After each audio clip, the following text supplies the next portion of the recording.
Hey everyone, this is Jake. So today I'm going to be talking about both teaching and history, so kind of combine them today. And I always have this question posted up on my board, and I think it is the most significant question historians should be asking themselves, and that is, why do we care? We are dealing with students, and we need to be able to get their attention. And the way we do that is by making things culturally relevant.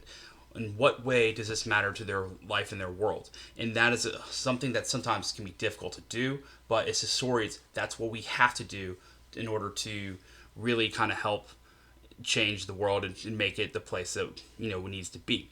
So, through the lens of this, I'm going to be dealing with the question of the American Revolution. So, my essential question, which is kind of like these core competency questions, would be, what role did medicine, the Revolutionary War medicine, have in shaping the medicine of today?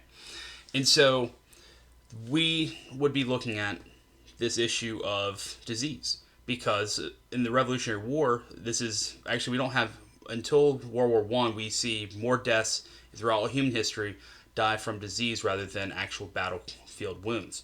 In the Revolutionary War, 70,000 soldiers actually die, but only 7,000 die from actually wounds sustained in battle.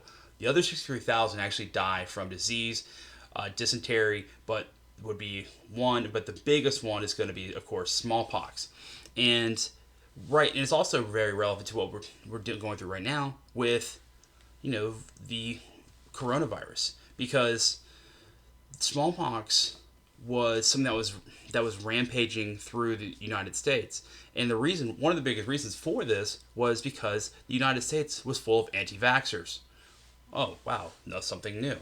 Well, the English were actually vaccinated by 1700 for smallpox, but the Americans were terrified of spreading the disease.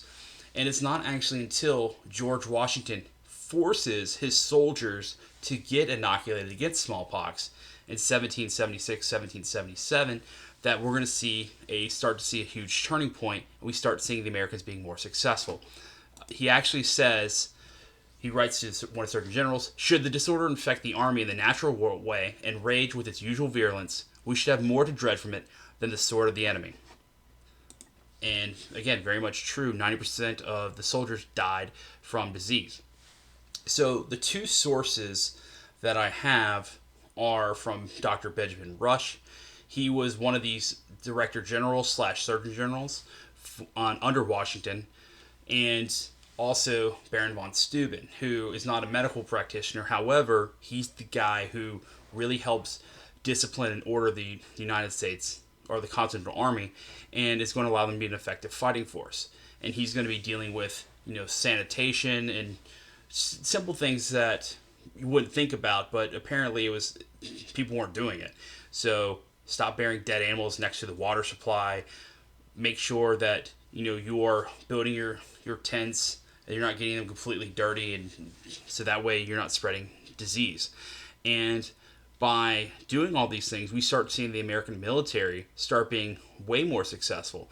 And we also start seeing inoculation become more mainstream because, again, people weren't doing it. Especially in New England, they were completely terrified of spreading this disease and people dying. And so, when Washington forces these inoculations, and people see that, the kill rate goes from 1 in 10 to 1 in 1,000, well, maybe we should do this for our common people as well. And they start doing this, and that's why one of the reasons why we use vaccination so much is because of the efficacy that was seen in the Revolutionary War. And you also see the idea of Americans not want to be vaccinated. It's not something new. It's always been there. And so we have to bring these things together and let our students start to think about these things critically and analyze, what was happening and why it's happening. And that, of course, is how we teach a lesson.